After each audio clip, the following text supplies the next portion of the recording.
boys, welcome back to another Brookhouse YouTube video. Today we got our starts and sits for week 12 of fantasy football. And boys, before we get into it, check out our absolutely free chalkboard. It's the first link in the description. On the chalkboard, we give out our full weekly rankings, QB, wide receiver, RB, and tight end. We got trade advice, waiver wire targets, so much matchup winning advice. There's over 10,000 of you legends already in here. It's free to join, get all of our rankings, first link in the description. Our first start of the week is James Conner versus the Los Angeles Chargers.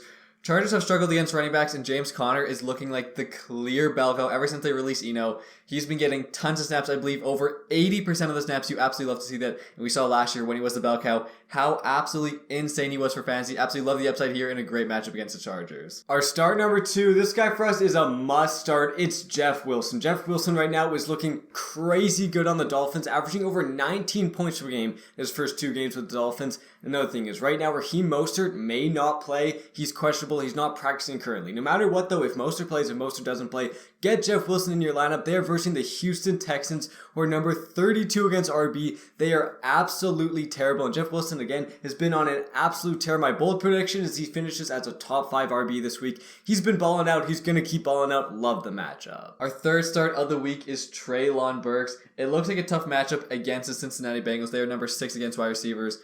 But we could easily see them going down in this game and have to throw. And their receivers have been so bad, and Burks is by far the best receiver. They are super desperate for production. Last week, finally had his breakout game. He had 8 targets, 7 catches, 111 yards.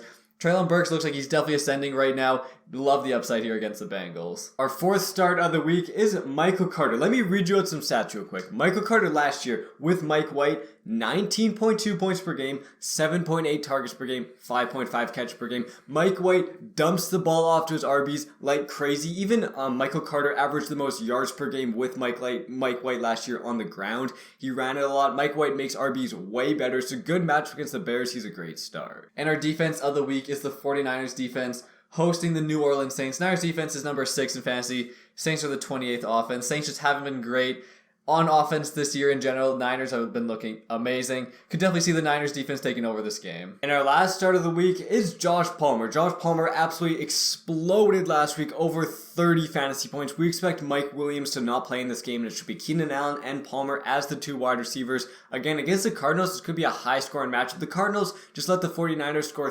38 points against them. It was an absolute blowout. Could be a closer game, could be a bit of a shootout. Like the upside for Josh Palmer. He's not being started in every single league, but if you're desperate, you could definitely slot him in your lineup. And our first sit of the week, this is not exactly a sit, this is just a temper expectations, is Nick Chubb. He was bottled up last week, 14 carries for only 19 yards. He did have, I believe it was 3 catches for 48 yards that saved his week, but again, it's an even tougher matchup this week against the Buccaneers, who have been awesome against running backs, have been awesome against them for a very, very long time. They are number 3 in fantasy against them, and they are way worse against the pass. Don't love the upside of Chubb here. Our second sit of the week is Cordarrelle Patterson. Cordarrelle Patterson has a super tough matchup this week against Washington, who are currently number 4 against RBs. They are very elite. And Patterson last week, it looked like he had a good game, 11.9 points, but that was on like a punt return, kick return, touchdown. 6 points, take that away, which he's not going to get those every week.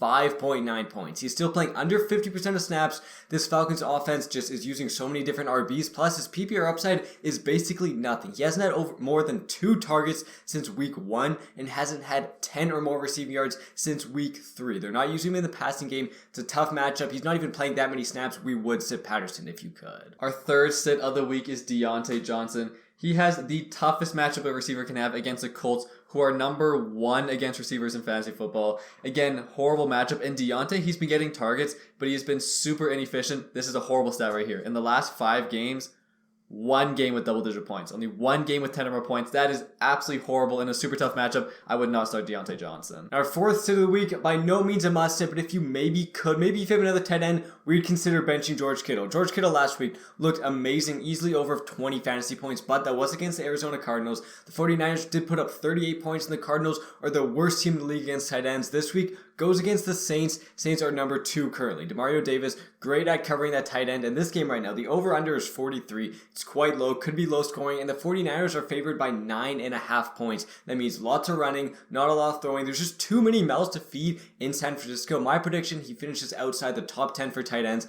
He probably shouldn't be started, but he's a big name. He almost has to be in your lineup. But if you do have another player on your bench, we'd consider benching Kittle. And our last sit of the week is Dameon Pierce.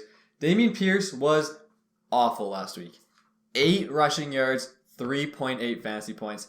It was abysmal. It was absolutely horrible. The matchup should be a little bit easier, but still not a great matchup. Miami Dolphins are number 10 against running back, so not as tough as Washington, but still a tough matchup. And Davis Mills' bench, it is Kyle Allen.